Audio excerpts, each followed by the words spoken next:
Łeidzenim w świat. Remus nie wiedział, jak my powiedzieć ledzom na pustkłewiu, że musi iść od nich w świat. Kłechyl ten myl i jełe mieszkańców.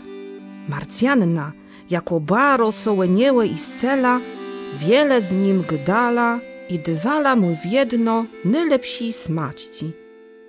Michyla, któren rozmił mu dobrze doradzec i nauczyć robotę na gbürstwie. Marta, jako bela kłelniełe we wsiedciech, dryndziech chwilach. A nawet kamyrcena, ja ci dywno łepsze stylso zniełe we ścieżac. Dobry bele dla niełe tyś zablodci, a równak Remus nie mógł z nima łestac. Sloła pana Józwe sedzele mu głębok w głowie i ciul, że musi nekać z pustkłewiu i łestac łermuzdową skrą. Piersi dowiedzul so łetim gbiur zablodci. Jedni dnia przesiedł do checie Michyla i Martę, gdzie prawie sedzul Remus. Łestuniś knypie znama, cierekniś w świat. Zapitul sozare, jak wsiedł ben.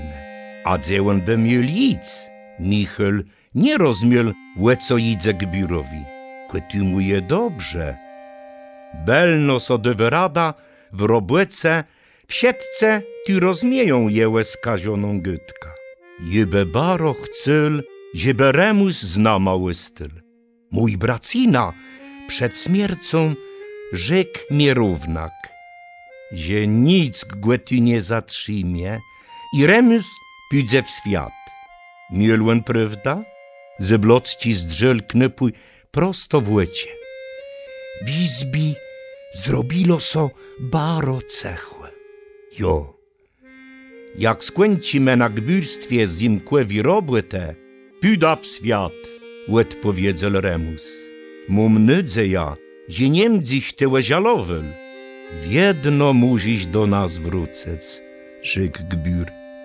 Wstyl i wesiedł. Remus zaraz robił to samo, bo nie miał łedwydzi łestac z Michyla i Martą.